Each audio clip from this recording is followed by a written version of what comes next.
Engage program. I'm here to welcome you to our event tonight. I'm personally a neuroscientist and I study the biology of stress and opioids, but tonight you will not be hearing about that. You can come back on May 10th if you're interested. But I get this opportunity because of a special collaboration with Town Hall, the UW Engage program, and this year, ADA's, which is awesome.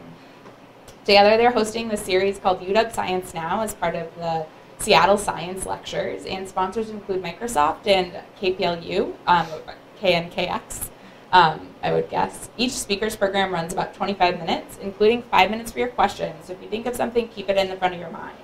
Also, please remember to silence your cell phones, and we do have 2 gender neutrals to the left. Before I introduce our first guest, I'd like to mention our next event. The next night of talks in the UW Science Now Speaker Series is going to be right here at Ada's Technical Books on April 12th, starting at 7:30 again, with doors opening at 7. Lexi Walls will talk about viruses, Grace Hamilton is going to talk about chromosomes and kinetochores, and Jacob O'Connor will discuss protein design. And now, our first guest.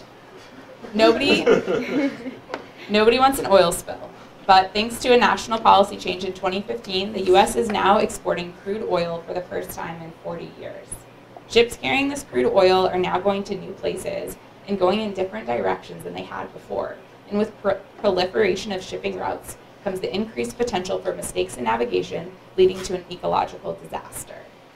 Our next speaker will share her work with the National Oceanic and Atmospheric Administration to study how changes in crude oil shipping patterns may impact the chance of an oil spill along the West Coast. Please give a warm welcome to Valerie Cleland.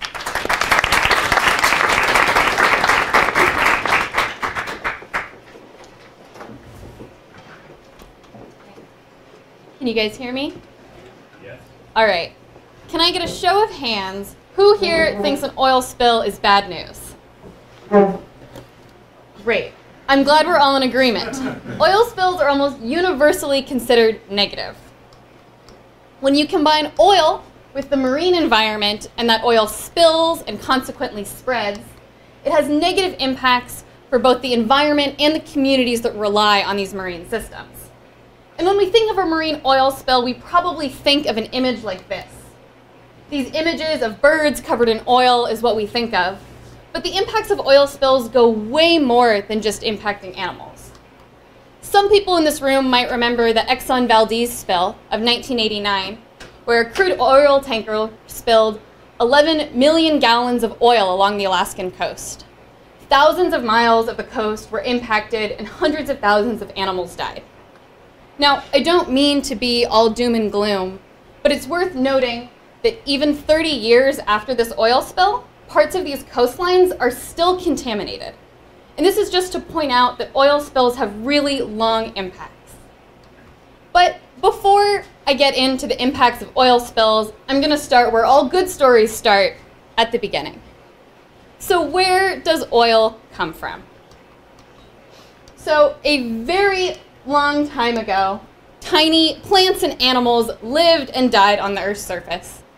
And when they died, the Earth moved on, and these tiny plants and animals got buried deep below the Earth's surface, and deeper still over time, until they were under tremendous amounts of pressure from rock and sediment, that these tiny creatures began to liquefy and turn into goo. Now, this goo, made up of these ancient plants and animals, is what we now know as oil. And oil is something that our society highly values. Oil gives us the ability to make plastics and fuel our cars and planes and make all sorts of useful equipment and items. And so naturally, we have found ways to extract this oil from the ground. And even when this oil is deep below the ocean, we're still able to extract it. And more recently, we found ways to extract oil by drilling horizontally through the earth in what's known as hydraulic fracturing, most often referred to as fracking. And this fracking has given us access to oil deposits that we haven't been able to get to before. And that's an important piece of the puzzle, so I want you to remember that. Now, no matter how we extract it from the ground, we still end up with oil. And when oil comes out of the ground, it is known as crude oil. And we can think of crude oil like a molasses. It's really thick, sticky, and it's pretty hard to use. But when most of us think about oil, what we're thinking about is refined oil. And that's the stuff that goes in our cars. It's a lot smoother, easy to use, and is more like a simple syrup. It goes great in a cocktail. But my research is focused on this crude, sticky oil. So when this crude oil comes out of the ground, it can be moved in 3 primary ways. We can move it via pipeline, via rail, or by vessel. Now, the reason I'm talking about these modes of transportation and where oil comes from is because we're concerned about changes in oil spill risk along the West Coast. And the reason we're concerned is because in 2015, the US had a major policy change. So for almost 40 years, the US wasn't exporting crude oil at all. We were importing it. And then because of this fracking boom, where we had way more oil than we could possibly use, we began sending this crude oil internationally to places like China and South Korea and Argentina. And this has all just happened in the last 2 years. And most of this has happened thanks to the fracking that has increased our production.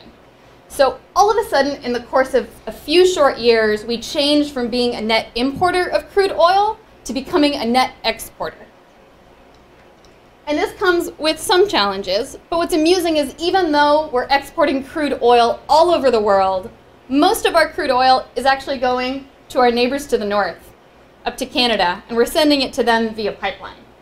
In fact, 60% of US crude oil exports are going to Canada.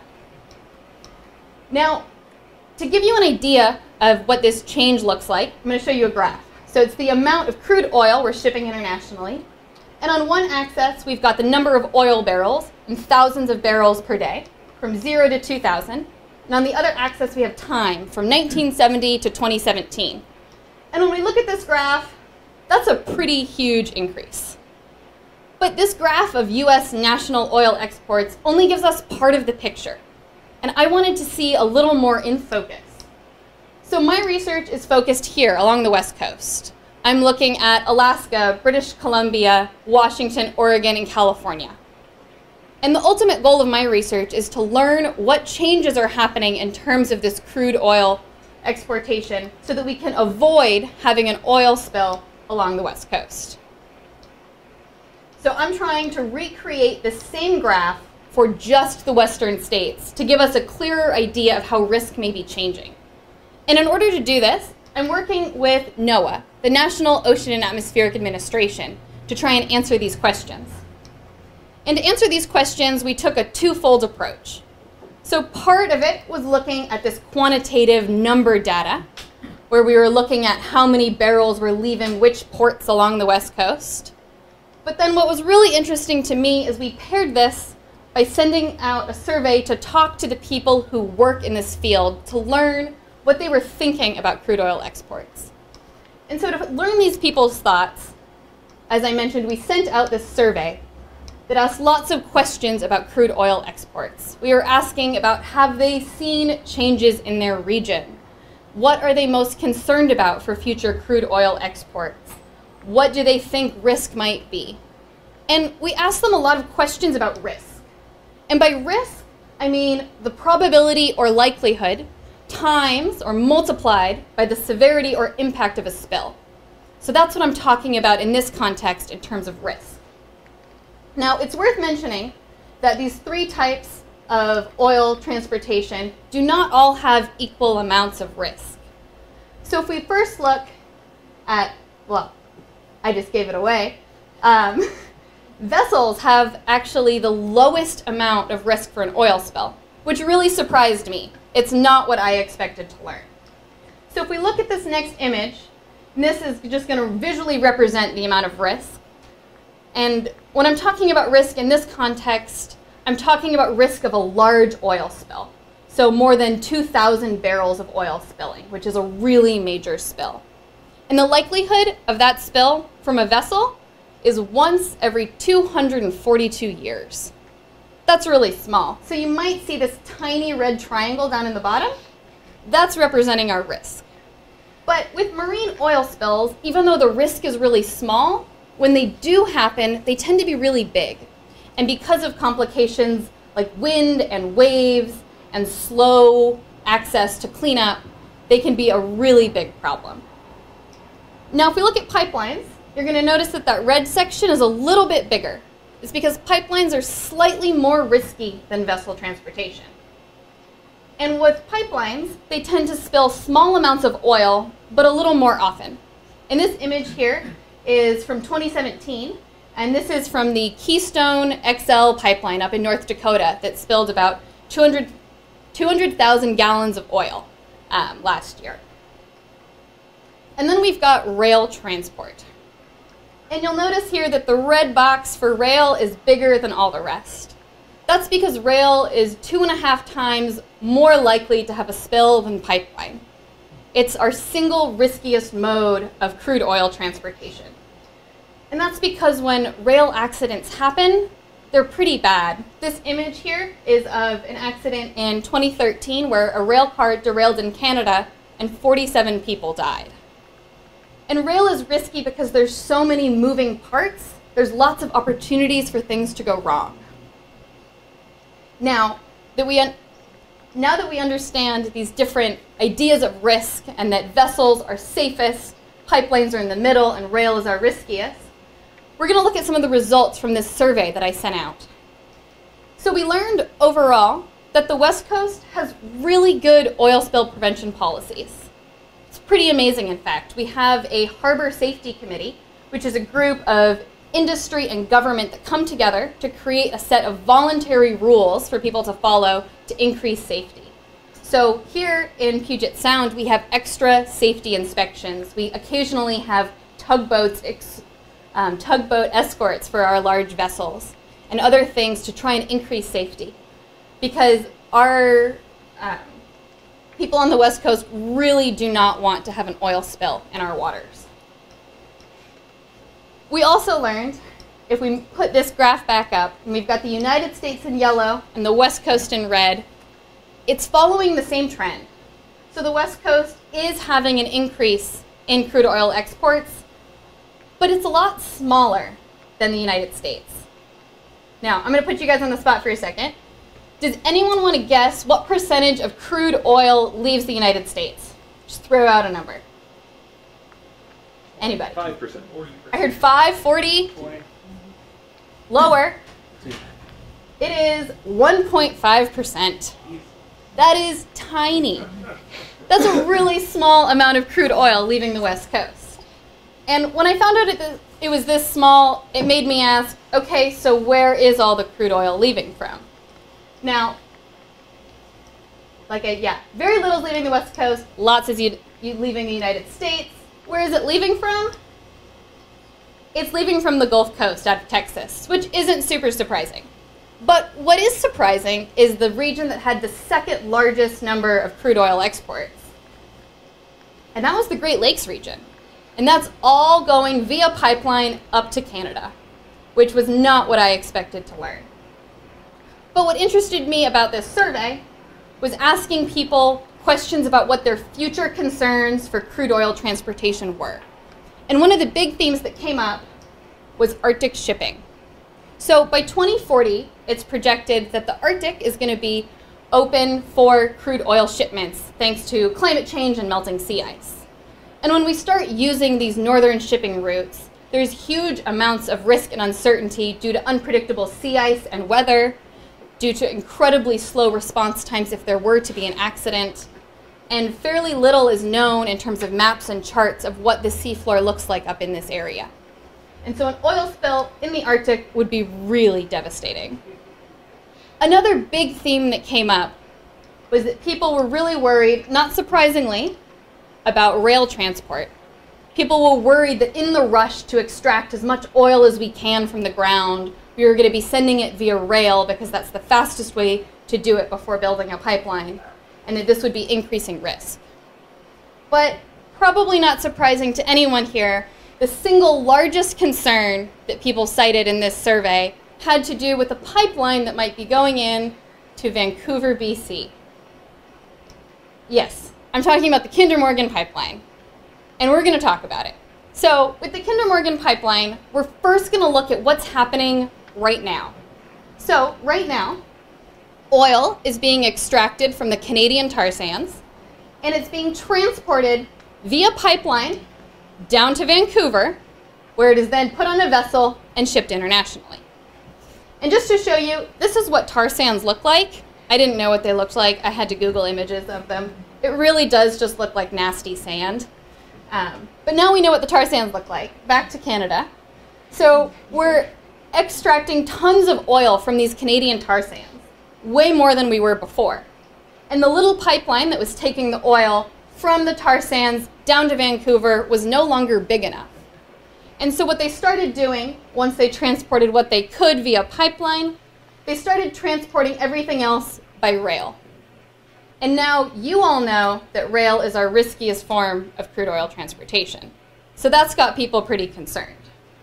And so what they're proposing, and what's been making the news over the past couple years, is to extract the same amount of oil, still use that little pipeline, but then add a much bigger pipeline so that we can eliminate the use of rail, and then transport all of that crude oil via the pipeline. Now, this decision has a lot to do with money. So the pipeline is a much cheaper option for companies like Kinder Morgan to move oil around. And when we move oil around in a cheaper way, it then becomes cheaper for us to extract it from the ground. And when it's cheaper to extract, we start extracting more oil. So that's just sort of a monetary thing to keep in mind. But for me, I'm a marine person.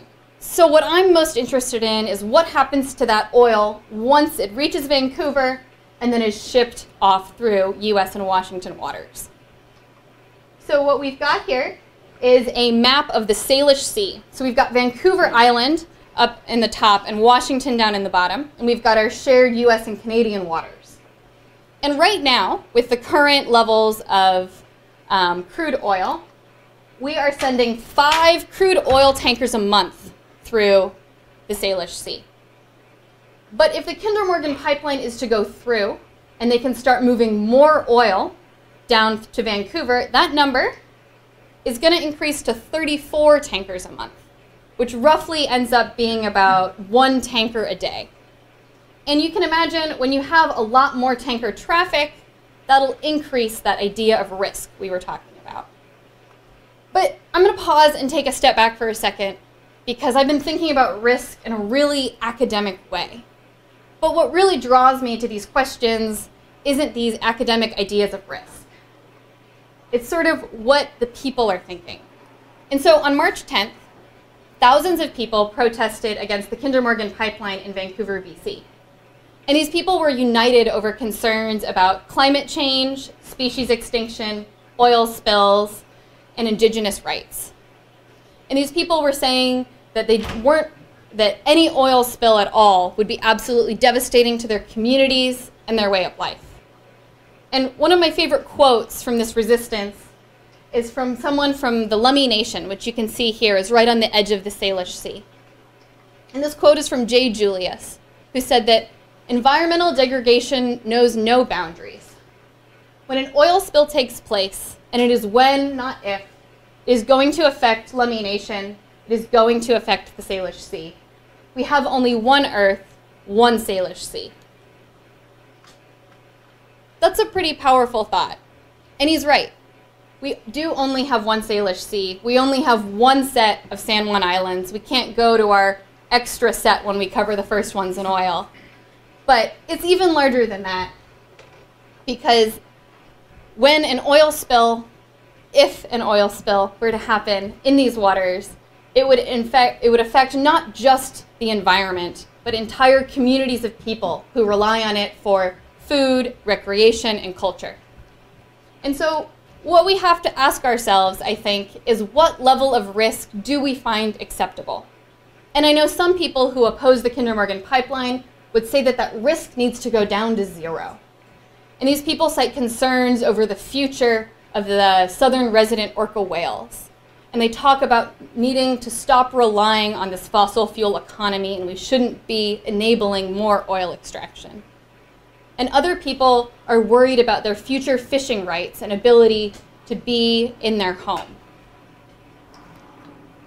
it's a really complicated question, and this idea of risk, at least here in the Salish Sea in our home area, has a lot to do with identity and what an oil spill would mean for these communities and even for us here in this room.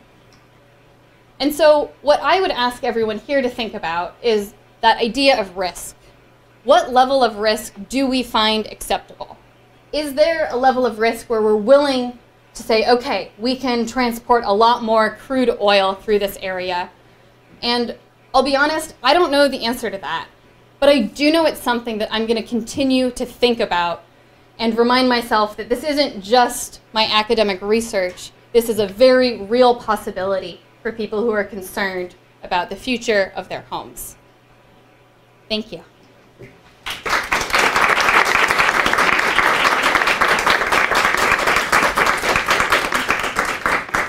And I'm happy to take any questions. No, I thought someone was going to ask me about fracking. Yeah. Well, I was wondering if in the survey you covered whether people have an understanding of what they're giving up if the risk is taken down to zero. So generally just what the, an understanding of what oil actually goes into in your daily life, for example. Yeah, so did everyone hear the question? Okay, so the question was, in the survey, did we ask people if they have like a full understanding of how much we rely on oil in our daily lives and all the different things it goes into? And that's a great question. It wasn't one we asked. Our survey wasn't given to the general public. Our survey was really targeted towards the professionals that work in crude oil exportation. So we were talking to people at ports, at oil companies, in state government. We talked with some environmental NGOs that are really involved with shipping concerns. But we didn't ask that question, but I think it's a really good one. These ships that you showed on the map, these are all U.S. ships taking the oil out, or is it Canadian ships? They're going to be predominantly Canadian ships, but some of them are international crude oil tankers. Okay. And if you're curious about what's going on, if you go to marinetraffic.com, you can select and see where all the crude tankers are in the world. It's pretty cool. You can see sort of how many are in our region right now, and then imagine what that would be if this pipeline were to go through. Did you speak to, I'm just curious, did you speak to Canadian authorities about how to mitigate the possible risks? Yeah, so the question was, did we speak to Canadian authorities? And we did. We talked a lot with the Port of Vancouver, and there's a lot of proposed safety measures should this go through, specifically with the idea of having a tug escort, which would sort of, ideally someone who knows the area super well would be escorting this large oil tanker through the, I guess, dangerous waters of the Salish Sea. And it is something that's being talked about, though I'll give my personal opinion. The idea of tug escorts comes up a lot because it's a really good one, but it's also really expensive. And so it's sort of, I'm not sure if that'll go through because of the cost of having a tug escort for every single crude oil tanker. Yeah? You talked about the risk of rail spillage being higher in terms of more oil being spilled, but is the impact of it as high as like marine spills? Yeah, so that really depends. And I'll be totally honest, I can't fully answer that because I'm such a marine person. I'd be like, no. Marine oil spills impact so many things and spreads all over and in the ecosystem. But I do know that oil does have long-lasting impacts on land. But when oil spills on land, it's generally easier for us to clean it up and get it out of the environment, whereas it tends to persist in the marine environment for a longer period of time. Yeah, they're complicated trade-offs. Yeah? Are they thinking about maybe moving the extra pipeline to a different port to maybe reduce the congestion of the vessels moving in and out? Yeah, so there was another port further north of Vancouver that they were talking about, but they all have to come down through the Salish Sea and the Strait of Juan de Fuca. So it would help a little bit. And there's some people who say, you know, one crude oil tanker a day really isn't that much and it's manageable. Whereas other people are like, oh my gosh, that's an 8-fold increase in crude oil tanker traffic in our water. That's terrifying. So totally depends. Anybody else? Yeah. how would the new pipeline change, your initial graphs from where oil's coming from? Would Canada be still needing all that oil, or how would that change the flow of oil? Yeah, so the question was, how would the pipeline change the flow of oil? I don't think it would change it too much, is my understanding, but I'm also not fully up on the economics of oil. I do know that even if we start sending a little less oil to Canada, it'll drop from 60% down to about 50%. So they're still our primary partner, if only because they have lots of refinery capacity, as do we. So we trade a lot. Anyone else? Yeah. Where are you showed the pictures of the tar sands. Yeah. So obviously they're not pumping the tar sands through the pipeline, so they must be processing it somewhere to get it into the liquid. So the tar sands is sort of the initial piece, and the stuff that comes out of the tar sands is this really nasty stuff called bitumen. Yeah. And then that is what's then sent through. So that they extract the oil from those really gross tar sands, and then that crude oil is what's sent through the pipeline.